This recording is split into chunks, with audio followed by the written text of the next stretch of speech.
Jumpa lagi di Back to BDM. Kali ini saya akan kembali berbincang ya dengan seorang tokoh dikenal mungkin sebagai tokoh Muslim ya. Pernah memimpin Nusa Tenggara Barat sebagai gubernur pada tahun 2008 sampai 2018. 10 tahun membangun Nusa Tenggara Barat dan banyak sekali perubahan di Nusa Tenggara Barat. Meninggalkan Provinsi Nusa Tenggara Barat, kemudian beralih atau hijrah ya menjadi pengurus pimpinan dari partai politik. Tamu saya itu adalah Tuan Guru Bajang Zainul Majdi. Pak TGB, gimana kabar? Baik, alhamdulillah Mas Budiman. Sukses selalu ya. Sehat selalu ya. Alhamdulillah sehat selalu. Menarik nih perjalanan, betul sekarang menjadi ketua harian Nasional Partai Perindo. Partai Perindo ya. Iya. Oke, nanti saya akan gali soal kenapa TGB kemudian pindah jalur, apakah pindah jalur atau memang habitatnya di politisi, saya nggak tahu juga. Iya. Tapi saya ingin tanya, sebagai pemimpin muda ya, pemimpin partai politik, saya ingin tahu perasaan TGB soal kasus Verdi Sambo yang hampir 2 bulan mengharu biru Republik ini. Apa yang salah dengan kondisi seperti yang sekarang ini? Ya, bismillahirrahmanirrahim. Kalau dalam kata yang singkat sih Mas Budiman ya, mungkin bahasanya tragis dan sangat menyedihkan. Sangat menyedihkan. Ya, tragis dan sangat menyedihkan. Kalau ditanya yang salah, saya pikir mungkin normatifnya kesalahan itu kan nanti setelah proses hukum ya. Tetapi memang kewenangan yang besar ya pada individu atau pada satu institusi itu memang harus dibarengi betul-betul dengan amanah ya untuk melaksanakan kewenangan itu. Nah, saya pikir kalau kita memaknakan kewenangan itu sebagai amanah, saya pikir kita akan memproses melaksanakan kewenangan itu dengan sebaik-baiknya. Dan kalau misalnya bicara tentang blessingnya ya, kan kita selalu tuh Mas Budiman mencari ya, blessing. Iya, selalu cari blessing lah supaya kita tetap optimis. Tetap positif ya. Blessingnya adalah mudah-mudahan dengan ini satu institusi yang di dalamnya kurang lebih 1,5 juta ya. Putra putri terbaik anak bangsa berkhidmat di situ untuk Indonesia itu bisa menjadi lebih baik lagi. Jadi ini menurut saya satu hentakan yang luar biasa ya, dan sejarah kan menyiapkan hentakan-hentakan tergantung dari kadar yang dihadapi gitu. Jadi hentakan yang dahsyat ini mudah-mudahan melahirkan institusi yang akan jauh lebih baik, lebih hebat lagi ke depan. Tapi banyak orang kemudian juga agak shock gitu ya. Seorang polisi Verdi Sambo berpangkat bintang 2 kemudian bisa melakukan penembakan terhadap ajudannya dan kemudian juga mencoba menutupi perkara itu, dan kemudian setelah ditekan dan kemudian diperiksa dan kemudian mengakui bahwa dialah aktor intelektual di balik itu semua, meskipun semua itu masih harus dibuktikan di depan pengadilan. Nah, blessing seperti apa yang bisa didapat dari kasus ini sebenarnya? Untuk institusi yang terkait secara langsung ya seperti tadi ya Mas, ya mudah-mudahan ini kan melahirkan kesadaran kolektif gitu bahwa kita nggak boleh terus kayak begini. Kita harus melakukan pembenahan yang sungguh-sungguh. Dan mudah-mudahan kalau kita lihat alurnya sekarang mudah-mudahan seperti itu Mas ya. Nah, kalau tadi tentang perbuatan itu sendiri menurut saya itulah satu representasi atau ilustrasi dari kewenangan nir-akhlak. Nir-akhlak. Ya, jadi kewenangan yang betul-betul tidak diimbangi ya dengan akhlak, dengan satu nilai kemanusiaan gitu. Itu yang saya pandang. Dan kalau bicara blessingnya sih saya selalu melihat bahwa ternyata di tengah hiruk pikuk kita ya, katakanlah misalnya ada isu-isu macam-macam ya bahwa reformasi sudah tersandra atau apapun lah namanya, ternyata pada akhirnya suara publik itu tetap kemudian menjadi sesuatu yang suka tidak suka ya membuat orang harus mengikuti itu gitu. Jadi dalam kasus Sambo memang suara publik lah dan kemudian ikut mengawal agar proses ini kemudian terungkap ke permukaan. Saya lihat itu. Jadi suara publik sangat kuat, sangat keras. Lalu berjumpa juga dengan komitmen pemimpin tertinggi kita, Bapak Presiden, yang lalu diterjemahkan oleh para pembantu beliau, dan kita saksikan alurnya sekarang. Tanpa adanya suara publik, ini akan menjadi dark case, kasus hitam yang tidak pernah terungkap. Dan kemungkinan juga seperti itu, Mas Budiman. Dan ini membuat kita sebagai bagian dari publik juga harus betul-betul meyakini gitu bahwa kita bisa kok dengan kebersamaan, dengan selalu menyuarakan hal-hal baik ya, pada titik-titik tertentu, dalam tanda kutip mempreser untuk hal-hal yang baik, itu ada perubahan untuk negara kita. Jadi artinya Polri sebenarnya juga berutang budi kepada publik yang ikut mengawal kasus ini dan mengungkap kasus Sambo ini menjadi begitu terbuka dan begitu banyak orang yang anggota kepolisian yang kemudian terlibat. Polri kita Polri rakyat, Mas, itu yang saya yakini. Kalau bicara dalam ilustrasi perusahaan, pemegang sahamnya itu adalah para rakyat semua. Jadi ketika Polri menghadirkan penanganan yang memang sesuai dengan logika keadilan, maka sesungguhnya dia tengah menunaikan amanah dari para pemiliknya, yaitu rakyat Indonesia.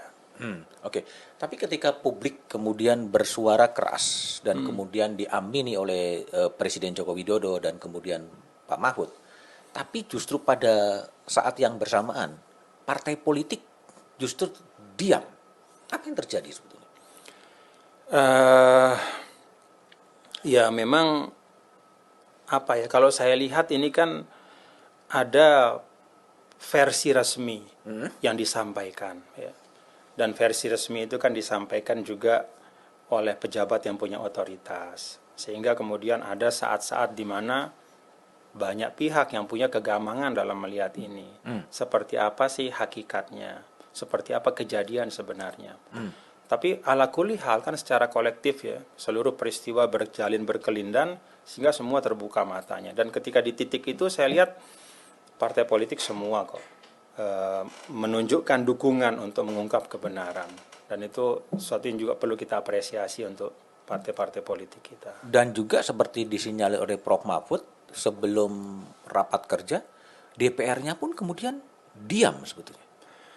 Menurut saya sih yang tadi, Mas, ya, karena kan memang ada rilis resmi, ada pemberitahuan, sehingga lebih pada posisi ini antara tarik-menarik yang seperti apa sih sebenarnya faktanya. Tapi kalau kita lihat begitu mengalir semuanya, ya, dan muaranya sudah jelas, ada obstruction of justice, ada rekayasa fakta dan seterusnya, ya kemudian semua akan memberikan dukungan. Dan pada akhirnya menurut saya, ya kita lihatlah ini sebagai proses itu, Mas. Jadi pada akhirnya ya dukungan-dukungan semua pihak itu kan ada, dan mudah-mudahan ini kemudian berujung pada penuntasan yang sebaik-baiknya. Ya, tapi kan ketika publik juga melihat bagaimana kemudian ketika rapat kerja Komisi 3 DPR dengan Kompolnas, dengan Komnas HAM, dengan LPSK yang begitu agresif, tapi begitu kemudian ketemu dengan Kapolri kemudian dipenuh dengan puja-puji, penuh dengan apresiasi, penuh dengan dukungan politik. Simbol apa, pesan apa dari dua kontras yang berbeda, wakil rakyat yang mewakili rakyat gitu, kemudian berhadapan dengan Kompolnas dan kepolisian dan dalam treatment yang betul-betul berbeda sebetulnya. Mungkin agak subjektif ya, Mas. Saya melihat kemarin saya melihat potongan dari rapat kerja ya, walaupun nggak semuanya. Mungkin agak subjektif dalam arti sebenarnya memang kan di balik-balik kata-kata ya. Kalau saya coba menangkap sih apa sih teman-teman Komisi 3 yang ingin disampaikan. Kalau menurut saya di balik katakanlah ada puja-puji segala macam, tapi permintaan untuk Polri komit gitu dan mengawal bersama-sama itu kuat sungguhnya. Jadi saya coba lihat dari benang merahnya sih sebenarnya komitmennya sama semua untuk penuntasan ini dengan sebaik-baiknya. Ya bumbu-bumbunya itu kan macam-macam lah ya. Karena walau bagaimanapun apalagi isu publik seperti ini kan, Mas, artinya rapat kerja itu tidak hanya proses politik gitu, tidak hanya proses untuk membangun akuntabilitas antara DPR dengan mitra, tapi juga jadi performance gitu. Jadi kalau sudah performance kan Performa termasuk tayangan live di TV gitu. Ya, karena tayang live di TV kan itu jadi performance untuk mungkin ya kredit politik atau apa di depan konstituen, dan itu sah-sah saja kan sebagai representasi dari konstituen. Mungkin keluar kemudian kembang-kembangnya, tapi saya coba tarik lah apa sih esensi-esensi yang disampaikan. Kok saya melihat semua berada pada satu garis gitu. Kami mengawal supaya ini bisa dituntaskan dengan baik.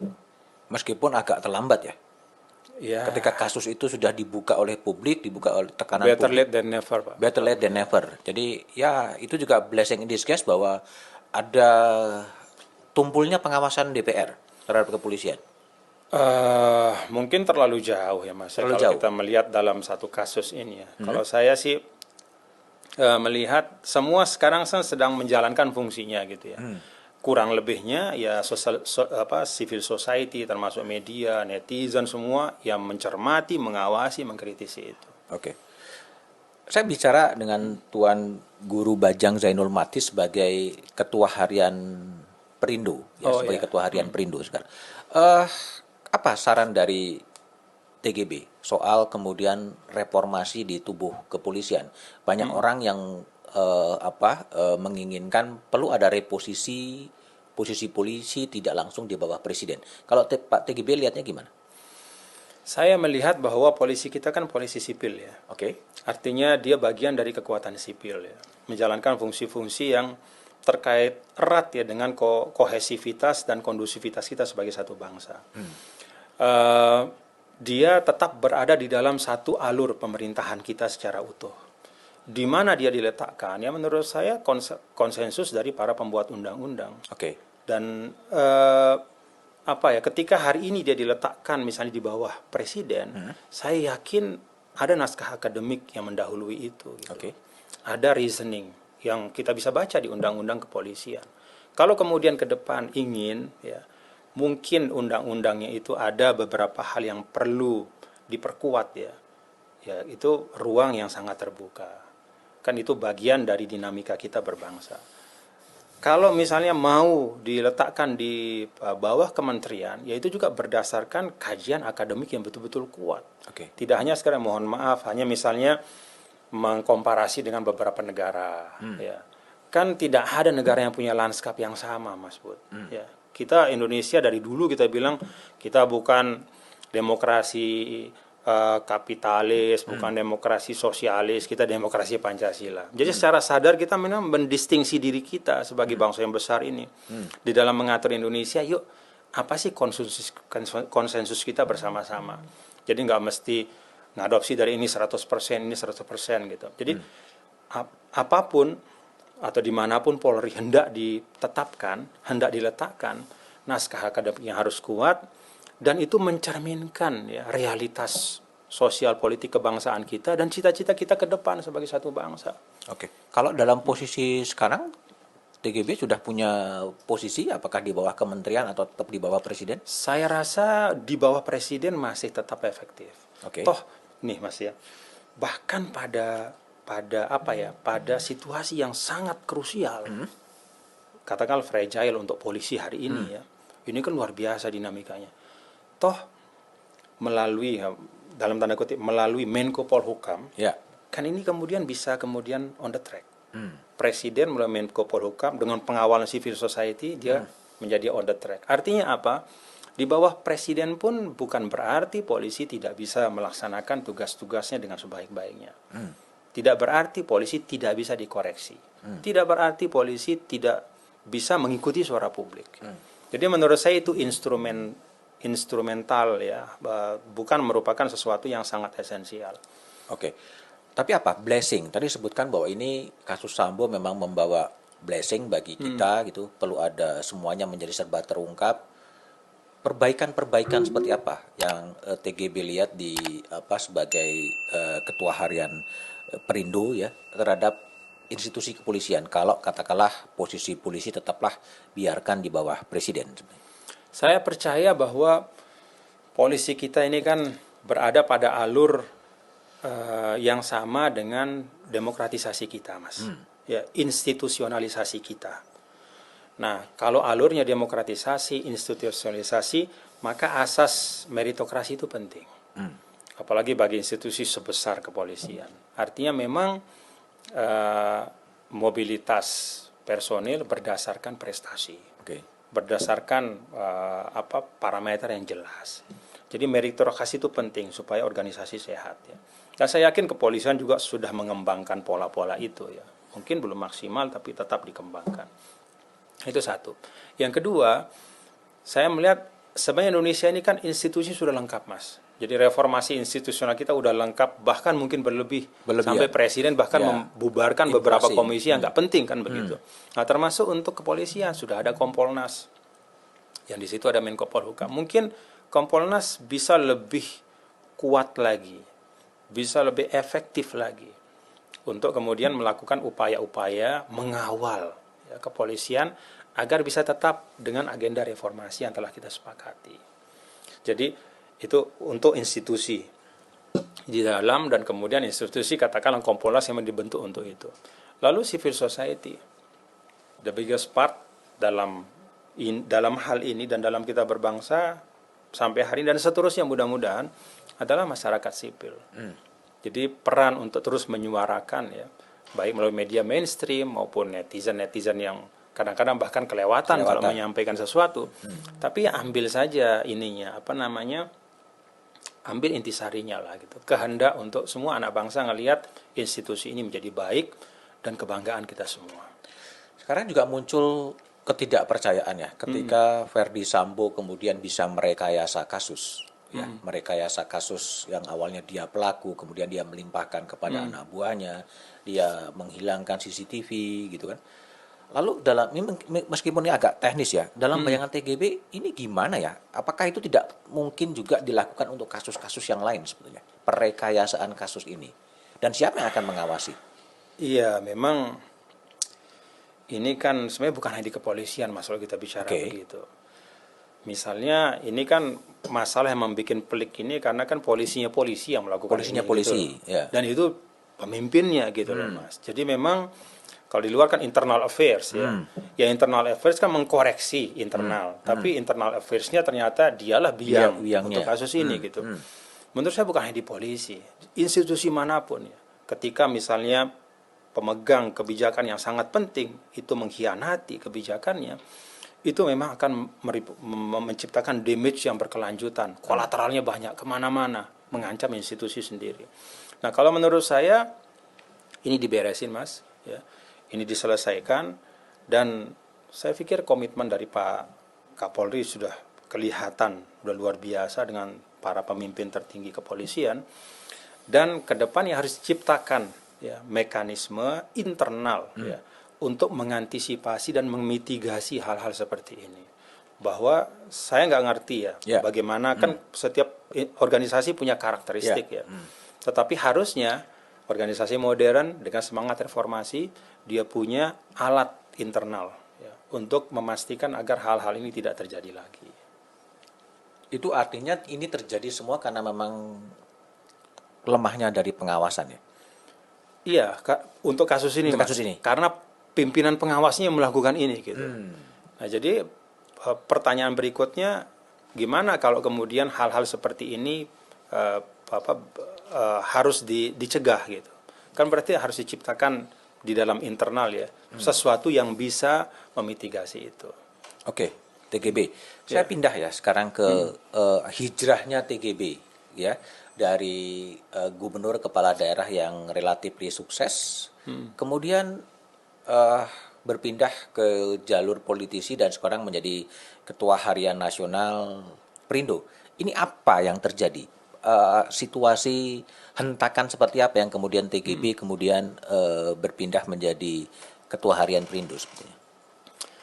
Ya, kalau berkiprah di partai politik kan sebenarnya bukan baru bagi saya Mas Budiman ya. Artinya dulu saya diusung oleh partai politik 2008, bahkan 2004 menjadi anggota DPR RI. Golkar ya? Bukan, dari partai Bulan Bintang pada waktu BBB itu. Ya? Oke. Lalu kemudian 2008 sampai 2018 dua periode juga pengusungannya oleh partai politik. Oke. Nah kemudian setelah itu saya setelah selesai gubernur pun sempat berkiprah sebentar di partai Golkar.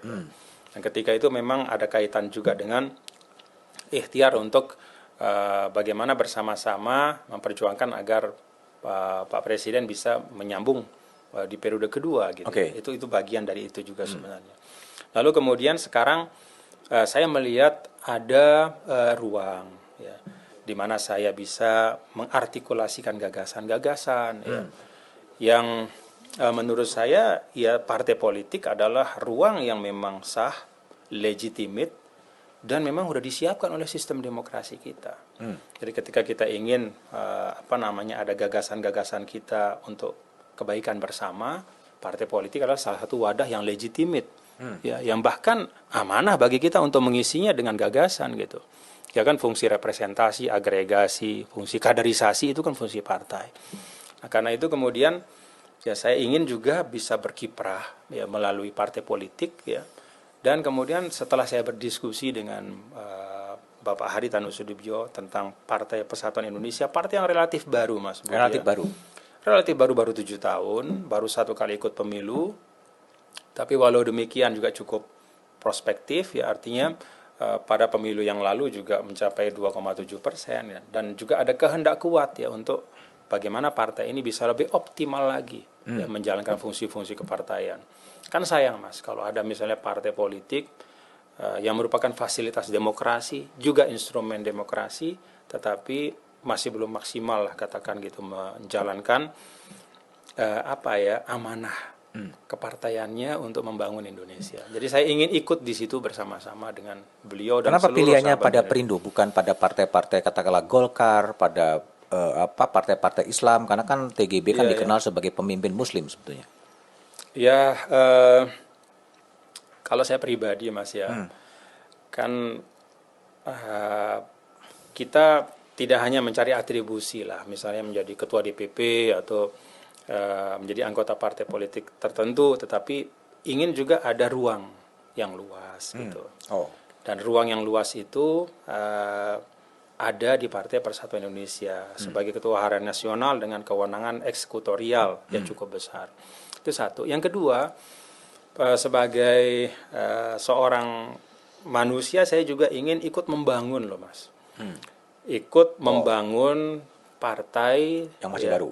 Iya, yang menata, merapikan, ya, mengakselerasi agar fungsi-fungsinya itu bisa maksimal. Yang sekarang sudah maksimal juga, sudah bagus ya. Tapi saya ingin melakukan ya katakanlah penguatan-penguatan yang signifikan ya bersama dengan seluruh pengurus partai, tentu di bawah kepemimpinan ketua umum. Tapi Perindo dilihat banyak kader-kader yang direkrut langsung ke jajaran DPP ya, seperti TGB sendiri, kemudian jadi ketua harian, lalu kemudian Ferry Kurnia. Iya, jadi itu apa? Karena memang kaderisasinya belum berjalan atau gimana sebetulnya? Ya penempatan menurut saya kan berdasarkan track record juga, rekam jejak ya. Mungkin karena ada rekam jejak sebelumnya untuk saya, maka kemudian ada kepercayaan untuk sebagai ketua harian nasional. Demikian pula misalnya Kang Ferry Kurnia, ada track record ya di KPU dan beberapa kegiatan-kegiatan kepartaian dan juga keormasan yang cukup bagus sehingga beliau dipercaya untuk menangani Bapilu ya, artinya wakil ketua umum untuk Bapilu.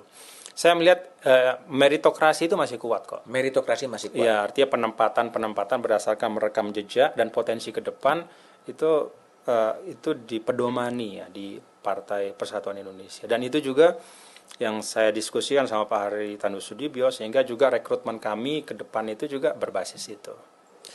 Apakah dengan masuknya TGB sebagai ketua harian ini akan mengubah wajah Perindo menjadi partai yang menjadi lebih religius gitu? Karena TGB kan dikenal sebagai pemimpin Muslim sebetulnya. Saya orang yang tidak terlalu terpaku ya Mas ya pada kategorisasi nasionalis, religius ya, karena kalau kita lihat sekarang kan sesungguhnya lanskap partai kita ini rata-rata sudah di tengah semua. Sudah di tengah semua? Sudah di tengah semua. Ada yang masih belum ke tengah tapi sudah mengarah ke tengah semua, dan itu maslahat untuk Indonesia. Karena kan ke depan tidak masuk akal, Mas. Masa kita memperdebatkan hari ini yang dulu para tokoh politik memperdebatkannya tahun 55 misalnya. Lalu 65 tahun ini kita ngapain aja? Kalau hari ini perdebatannya masih sama dengan perdebatan yang dulu. Yaitu mendikotomikan antara nasionalisme dengan agama, khususnya dengan Islam. Kan ini perdebatan dari awal sekali, bahkan kita tarik bahkan sebelum kemerdekaan. Nah, menurut saya dengan Pancasila yang sudah menjadi konsensus gitu, kita harusnya bergerak ke perdebatan yang the next level lah kira-kira gitu. Melihat tantangan Indonesia ke depan kayak apa. Lanskap kita udah berubahnya luar biasa dahsyatnya. Kita berada di tengah-tengah pertarungan geopolitik dunia yang melihat Indonesia ini, mohon maaf, ingin dijadikan sebagai subordinasi dari kekuatan-kekuatan besar. Kita mau ngapain? Jadi menurut saya isu-isu kebangsaan kita itu jauh lebih berharga untuk kita bicarakan dibanding kita kemudian masih saja di kepala itu ini partai nasionalis, ini partai agamis. Menurut saya bahkan ketika kita bicara politik, Mas, ya mohon maaf, politik itu bagian dari ruang muamalah ya. Kalau dalam Islam nih, saya sebagai seorang muslim, dia bukan ruang akidah, dia bukan ruang ritual ibadah. Kalau bicara ruang muamalah, maka hal yang paling penting adalah al-mabadi, the principles. Apa sih prinsip-prinsip? Keadilan, kemanusiaan, kesetaraan, kemudian menghadirkan kemaslahatan umum. Nah ini kan semua partai bisa, kalau dia mau. Jadi kalau kita bicara tentang keislaman dari satu partai, bukan dari jargonnya, bukan dari namanya, bukan dari simbolnya, tapi apa sih yang dia lakukan? Hal-hal apa yang dia lakukan dalam hal-hal kepartaian itu, baik di legislatif ataupun ketika berada di tengah-tengah publik gitu. Oke. Pak TGB, kembali saya tanya ya, apa sih yang kalau kita lihat berbagai survei ya soal partai politik, itu indeks kepercayaan yang paling rendah sebetulnya. Ya orang hampir tidak ada trust terhadap partai politik gitu sebetulnya. Tapi Pak TGB kemudian ya terjun menjadi key person di partai politik gitu. Apa refleksi dari TGB soal survei publik yang menempatkan partai politik itu rendah dengan apa yang harusnya diperbaiki oleh partai politik itu sendiri? Mengagregasi ide itu kan salah satu kewajiban partai politik. Gagasan-gagasan, percakapan, harapan, cita-cita publik itu kan harus terwujud dalam percakapan partai politik. Tapi itu kalau hilang, publik bicara tentang satu hal, tapi partai politik bicara hal yang lain, ya kan nggak mungkin dipercaya oleh masyarakat. Artinya ada gap antara apa yang dirasakan publik Menurut dengan... saya iya. Menurut saya iya. Termasuk mohon maaf ya kita bicara tentang kontestasi yang akan datang misalnya ya. Kan harusnya ya partai politik ya menghadirkan gagasan ke ruang publik hari ini ya. Bukan bolak-balik bicara tentang katakanlah koalisi ya. Yang padahal kita tahu semua bahwa itu bukan ditentukan hari ini gitu kan. Kita nggak tahu semua bahwa koalisi itu ditentukan di akhir nanti gitu. Lah dari sekarang sampai yang akhir nanti itu yuk kita isilah ruang publik ini dengan gagasan-gagasan. Di antaranya misalnya partai politik menantang para calon pemimpin bangsa yang punya elektabilitas tinggi, yang digadang-gadang di survei. Apa gagasan Anda untuk Indonesia ke depan? Kayak apa yang Anda mimpikan untuk Indonesia ke depan? Bagaimana mengatasi masalah-masalah yang konkret dan real hari ini? Ekonominya, sosialnya, hubungan antar warga negara, ya, antar umat beragama, antar suku, bangsa, dan segala macam. Bagaimana melihat desentralisasi hari ini? Sudahkah itu melahirkan kesejahteraan yang merata? Dan seterusnya. Tapi kenapa? Kan itu nir, Mas. Hari ini kan hampir kenapa nggak ada nir gagasan, nggak ada perdebatan intelektual di kalangan partai politik itu? Seakan-akan terjadi alienasi antara rakyat dengan partai politik. Apa yang terjadi? Ya kita mungkin ya mohon maaf mungkin kita masing-masing berada pada tempurung yang beda, Mas. Jadi ketika kita ngomong nih, kita mendengar suara yang mantul itu seakan-akan suara publik, padahal suara kita sendiri. Oke. Karena kita berada pada tempurung. Dibukalah itu semua. Padahal teknologi kan membuat always connecting ya antara partai politik dengan suara akar rumput. Tapi kok terjadi diskoneksi terus ya? Ya bisa saya kesan saya salah, tapi suaranya selalu berbeda apa yang dirasakan publik dengan apa yang dilakukan oleh partai politik gitu. Iya, Mas Budiman lebih tahu lah masalah itu ya. Ketika menyampaikan itu ya mungkin memang begitu faktanya ya. Ya kalau saya sih mengatakan tadi ya mungkin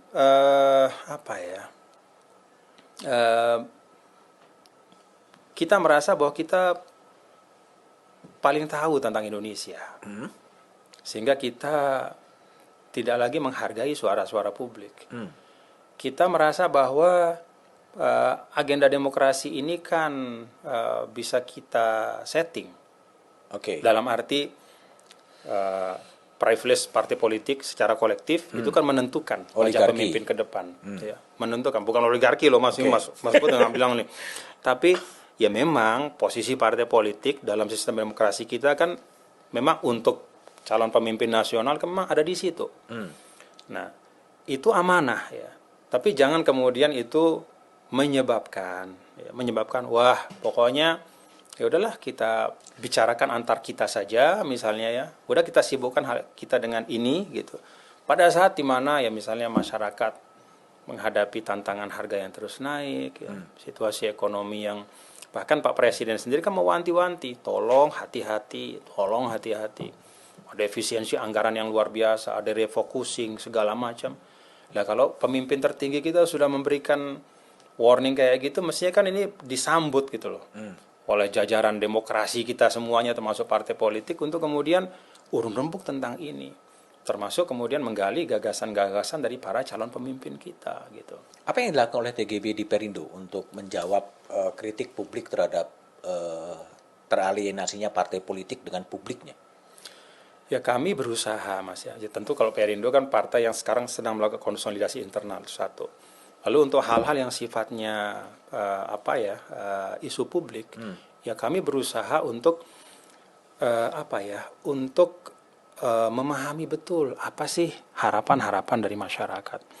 Dan syukurnya Partai Perindo itu kan memang politik kesejahteraan. Pokoknya satu kata aja, sejahtera. Kesejahteraan. Iya, kesejahteraan. Dan itu walaupun Partai Perindo belum mendapat amanah untuk di DPR RI, untuk threshold itu.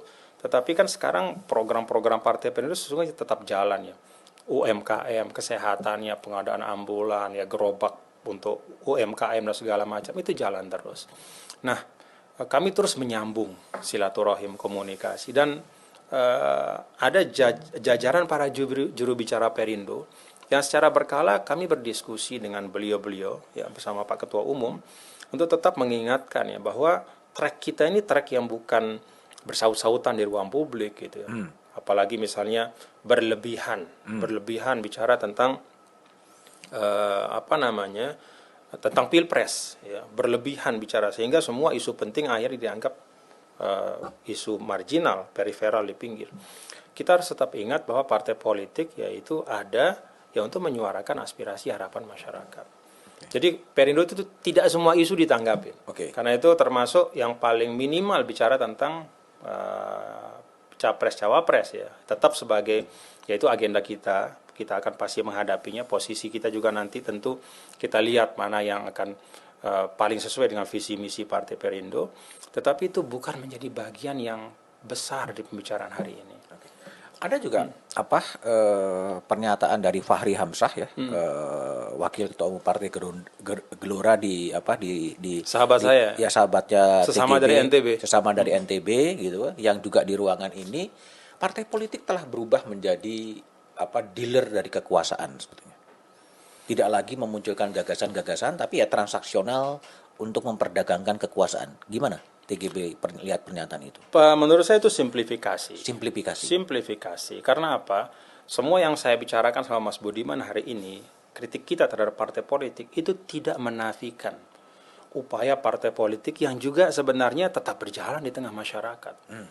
Kan kaderisasi itu kan bagian dari membangun anak-anak bangsa yang ngerti sama negaranya. Dan itu jalan. Perindo punya beberapa modul.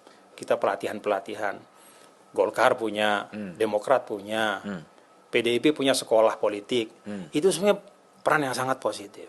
Ya. Dan kalau kita bicara misalnya kiprah di legislatif, bagaimana membangun postur APBN yang sehat, itu kan peran dari partai politik melalui kader-kadernya juga. Jadi menurut saya tidak adil juga Mas Budiman kalau kita mensimplifikasi partai politik hari ini sebagai dealer kekuasaan. Menurut saya tidak.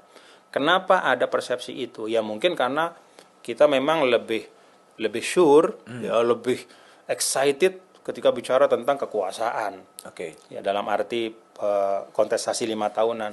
Tapi di antara itu partai politik kerja sebenarnya di parlemennya, di akar rumput untuk juga membangun nilai-nilai kebangsaan, membangun budgeting policy yang bagus dan segala macam lah. Ada juga kritik ya, termasuk soal dui fungsi, bukan dui fungsi ABRI tapi dui fungsi politisi dan pengusaha. Dan ini yang kemudian menciptakan oligarki. Kepentingan partai politik adalah kepentingan dari perusahaan atau multinational corporation.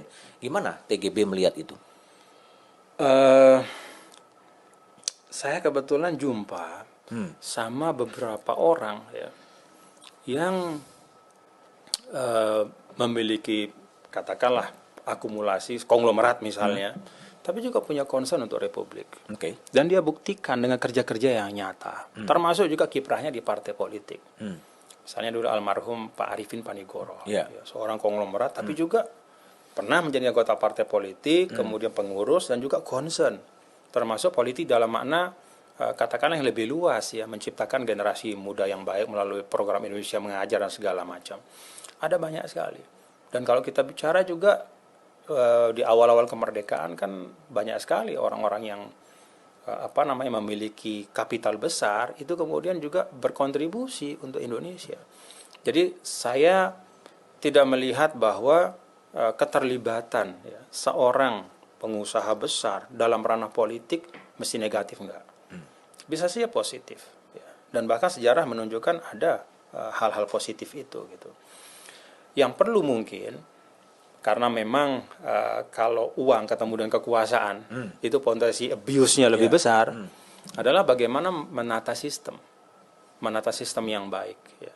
Dan sesungguhnya kita punya institusi untuk itu cukup banyak, cukup lengkap. Satu, kita punya penegakan hukum, institusi penegak hukum yang sudah lengkap lah. Yang kedua, sekali lagi masyarakat sipil kita masih kuat, alhamdulillah. Masih kuat, dan kasus Sambo menunjukkan reboundnya masyarakat sipil ya. Selama ini kan masyarakat sipil juga masa bodoh sebenarnya. Enggak lah, Mas Bud ini kadang-kadang terlalu pesimis. Masyarakat sipil itu tetap bersuara loh, Mas. Tetap bersuara. Sambo ini menjadi menarik ya karena dia di pusat di Jakarta. Kalau di daerah yang saya perhatikan Mas ya, masyarakat sipil itu masih kuat sekali. Masih kuat. Dalam arti kasus-kasus di daerah itu banyak yang kemudian menemukan kebenarannya ya. Ada hal-hal yang kesalahan tata kelola segala macam yang karena koreksi masyarakat menjadi lebih baik gitu. Cuman tidak seseksi ini Jakarta gitu. Ya, karena kan Jakarta adalah pusat perhatian ya. TGB, banyak orang termasuk Presiden Jokowi ya juga mengatakan agar politik identitas tampaknya itu masih menjadi isu yang seksi ya, akan dipakai atau dikapitalisasi dalam kontestasi politik gitu loh. Sebetulnya TGB melihat gimana sih soal politik identitas dan politik day to day politik itu sendiri? Identitas itu kan bagian dari kedirian kita. Kita nggak mungkin hidup tanpa identitas kan. Identitas ada yang sifatnya keagamaan, ras, bangsa dan segala. Menurut saya sih kalau kata Amartya Sen, ya beragama identitas kita itu nggak masalah. Tinggal bagaimana kita memaknakan identitas itu dalam arti. Saya sebagai seorang beragama di Indonesia, apa sih yang saya bisa ambil dari nilai-nilai keberagamaan saya untuk nilai kebangsaan saya? Dengan kata lain, semua ekspresi beragama di Indonesia harus dia bermuara mengokohkan keindonesiaan. Tidak boleh ada ekspresi keagamaan, termasuk narasi-narasi, ya, apakah itu sifatnya ideologis atau apapun, yang kemudian melemahkan ikatan kita sebagai bangsa. Jadi menurut saya sih itu kategori yang netral politik identitas. Ya. Dalam arti kalau memang maksudnya adalah mengambil inspirasi nilai-nilai terbaik dari identitas kita. Misalnya saya ini seorang yang cinta budaya Indonesia. Saya orang yang sangat misalnya sebagai orang Lombok, saya orang yang sangat Sasak. Apakah itu berarti negatif untuk keindonesiaan saya? Kan enggak. Sejauh saya mampu mengambil dari kearifan Sasak, wisdom Sasak itu yang bisa mengokohkan Indonesia. Dan itu berlaku untuk kita semua. Dalam identitas keagamaan, sosial, budaya, dan semua.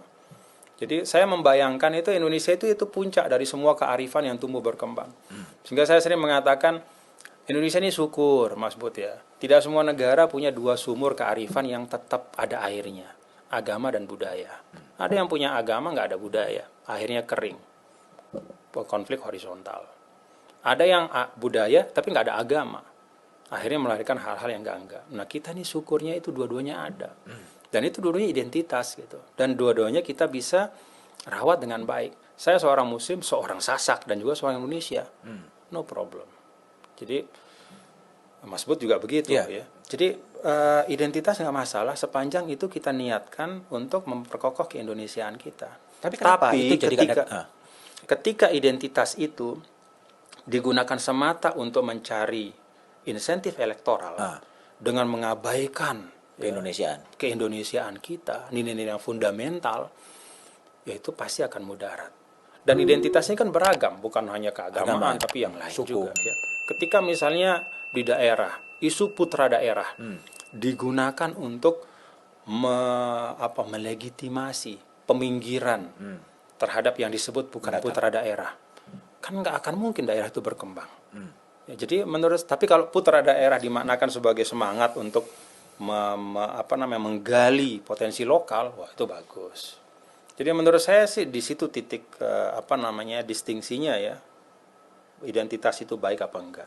Tapi politik kan kadang-kadang Machiavelli ya, menghalalkan segala cara kalau memang politik identitas dalam agama, suku itu bisa mendapatkan benefit elektoral ya, ya kenapa nggak dipakai gitu kan? Ketika menggunakan simbol agama, narasi keagamaan untuk memecah belah, satu, ya, untuk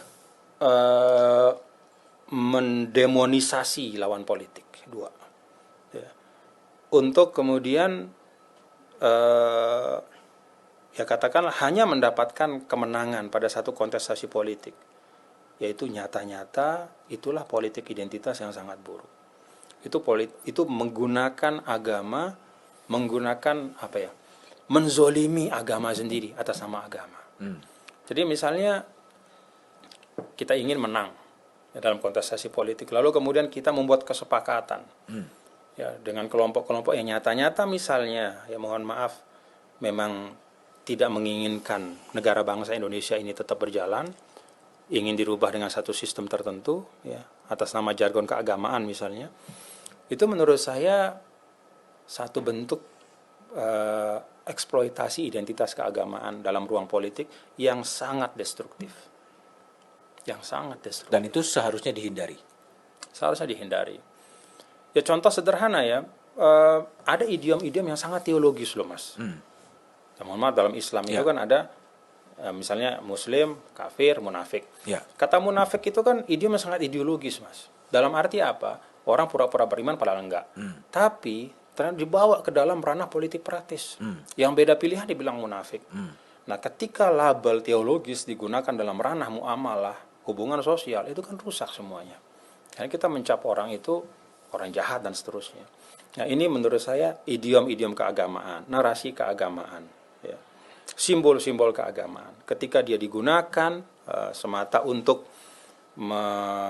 katakanlah untuk mendapatkan insentif elektoral, mendemonisasi orang yang beda, ya, kemudian menghujat orang yang berbeda, gitu, membuat perpecahan. Itu menurut saya titik yang harus kita lawan bersama. Harus dilawan bersama.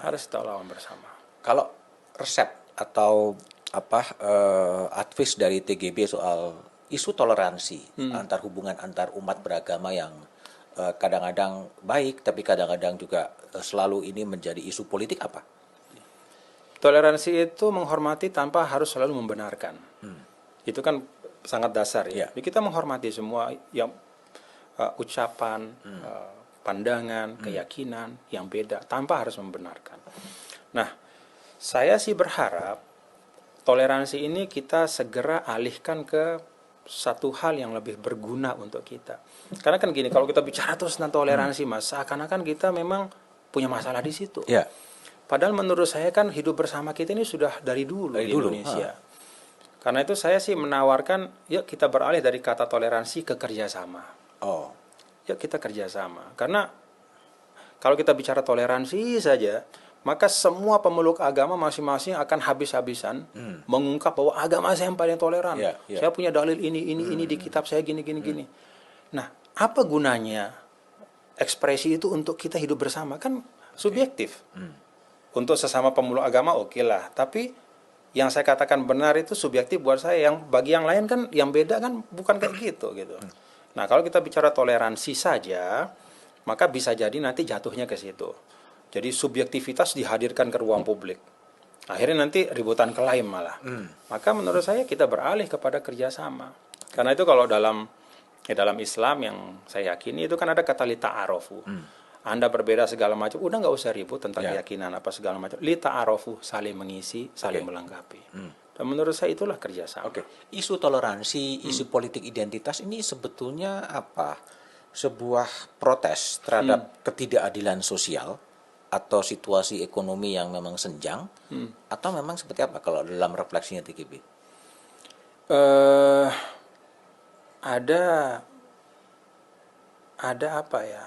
Ada cara bersosial kita yang hilang, Mas. Cara bersosial yang hilang. Iya, kita ketika bicara agama, kita tidak berusaha keras ya, belajar tentang bagaimana agama itu memfasilitasi kita untuk mencari titik temu dengan yang beda.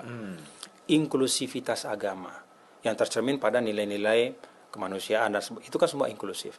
Tapi kita hari ini ketika beragama, kita seringkali kemudian mencari hal-hal yang memang eksklusif milik kita.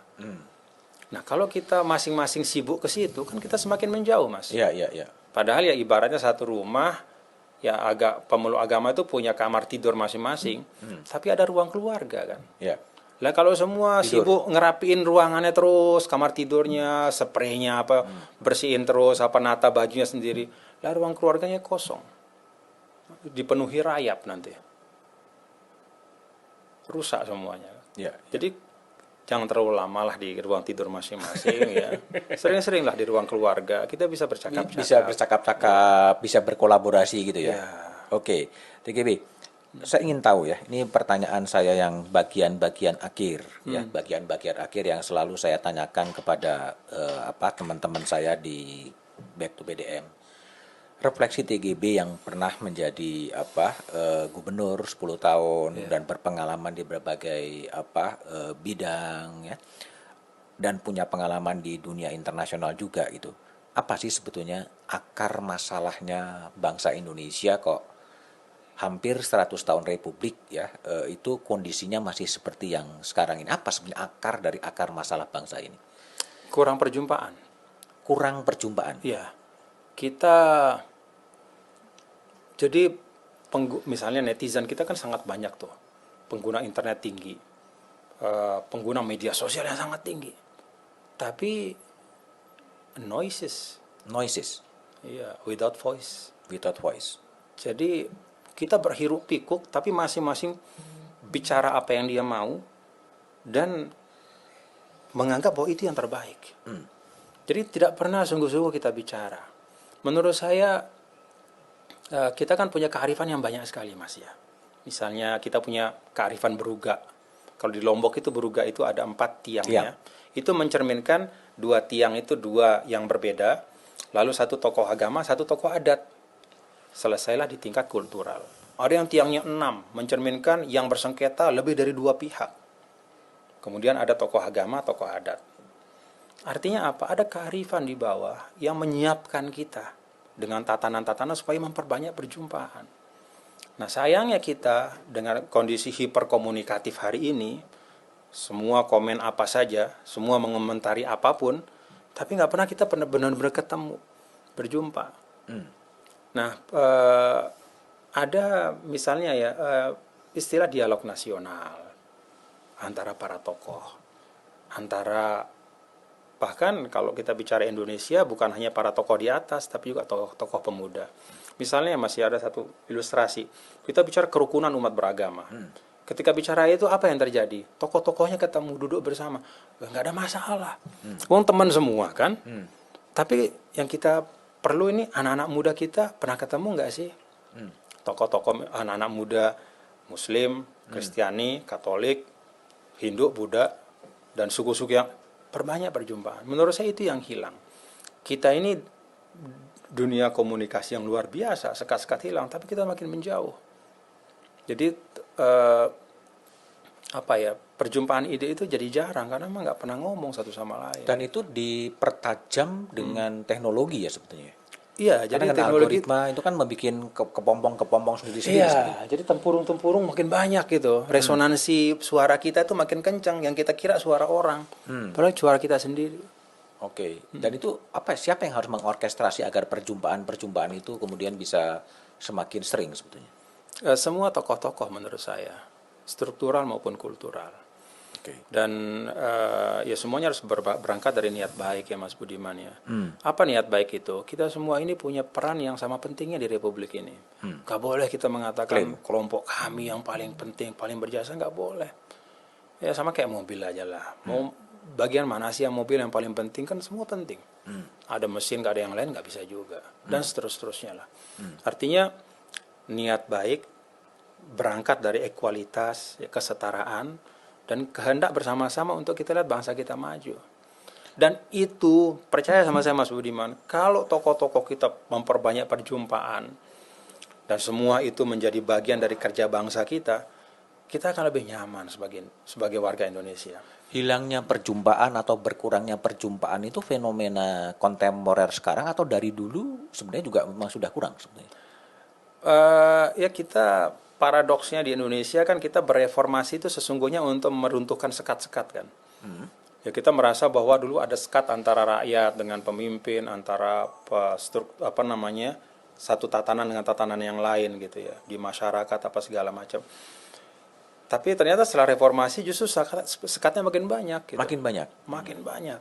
Jadi kita makin rajin membangun sekat-sekat gitu ya. Yang terjadi Membangun dinding bukan membangun jembatan ya sebenarnya. Ya, nah menurut saya kalau kita perbanyak perjumpaan, diskusi, dialog, dan itu dilihat oleh semua, ya menurut saya itu akan jauh menyamankan ya.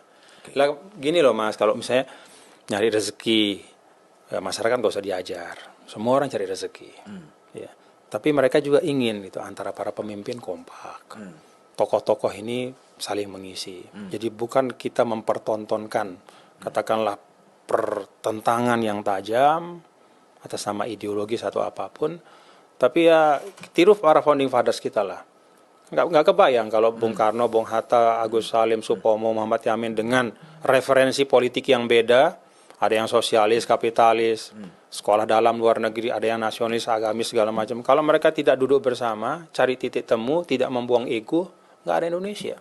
Yang ada kerajaan Sasak, kerajaan Bali. Mas Bud mungkin nggak tahu di Jawa Tengah apa Jogja Bali ya. Saya begitu mau ke rumahnya Mas Bud harus bawa paspor kan, dicap begitu perbatasan Jawa Tengah. Kan itu nggak ada semua. Kita jadi satu paspor, satu Indonesia. Ya karena kemampuan para founding fathers membuang ego mereka. Lah masa kita nggak belajar dari mereka? Kalau negara bangsa ya yang menjadi dream atau menjadi ideal dari TGB, negara mana? Jepang saya. Kenapa Jepang? Saya melihat itu negara yang relatif dua sumur itu, agama dan tradisi itu bisa berjalan secara apa ya? Dua-duanya fungsional di tengah masyarakat ya. Dan kemudian itu melahirkan karya-karya besar, teknologi yang luar biasa. Jadi kalau luar negeri Jepang, tapi ya tentu tidak mengalahkan kecintaan dan kekaguman pada Indonesia. Ya, ini juga banyak, ada beberapa teman yang juga di sini juga menyebutkan Jepang karena menggabungkan antara tradisi dan modernitas. Nah, itu juga sesuatu yang menarik. Itu negara bangsa. Kalau pemimpin di luar negeri maupun di dalam negeri yang menjadi idola dari TGB. Kalau luar negeri yang masih hidup nih ya. Terserah yang masih hidup. Ya, saya bisa menyebut Grand Sheikh Al-Azhar. Grand Sheikh Al-Azhar. Ya, pemimpin tertinggi Al-Azhar. Yang bersama Paus Pope Franciscus ya, itu 2 tahun yang lalu kan menandatangani Human Fraternity Document. Itu dokumen terkuat ya, yang mencerminkan keinginan kehendak bersaudara bekerja sama antara Muslim dengan dunia dengan Kristen ya, sama Katolik ya. Jadi dua kekuatan yang luar biasa kalau bekerja sama, tentu bersama yang lain juga di seluruh dunia, membangun dunia yang lebih damai dan aman. Kenapa itu monumental? Karena memang sepanjang sejarah tidak pernah ada dokumen sekuat itu. Penegasannya sangat eksplisit. Dan itu lebih dari cukup untuk membangun budaya toleransi dan kerjasama antar seluruh umat manusia yang berbeda agamanya dan latar belakangnya. Kepeloporan yang luar biasa. Dan kenapa ini penting? Kenapa ini membuat saya kagum pada beliau? Karena lanskapnya kan nggak mudah. Ya. Artinya tantangan-tantangan untuk menciptakan itu luar biasa beratnya. Khususnya bagi beliau ya, pemimpin tertinggi Al-Azhar dengan segala atribusinya dan segala macam. Tapi dia memilih untuk melakukan itu dan kemudian mempromosikan itu. Ya, dengan at any cost lah, ya, dengan segala macam hujatan segala macam tetap bergerak. Dan hari ini dokumen itu menjadi asas ya Mas Budiman ya, bagi banyak negara termasuk di negara Arab. Saya ambil contoh misalnya Emirat ya, untuk kemudian membangun budaya toleransi dan kerjasama kepada seluruh manusia yang berbeda gitu. Dan saya pikir di Indonesia juga isi dari dokumen Human Fraternity itu mungkin bisa dibagi persis poin penting dari dokumen itu apa, TGB? Kesadaran bahwa kesadaran berketuhanan ya, itu harus berbanding lurus dengan kesadaran kemanusiaan. Oke. Jadi tidak ada artinya keberagamaan ya, tanpa kemanusiaan. Bahkan kemanusiaan sebelum keberagamaan. Kemanusiaan sebelum keberagamaan. Karena apa? Ya manusia yang punya nilai kemanusiaan itu pasti beragamnya baik. Oke. Ya, jadi alurnya kayak begitu. Itu satu. Yang kedua, dalam dokumen itu diterjemahkan secara konkret.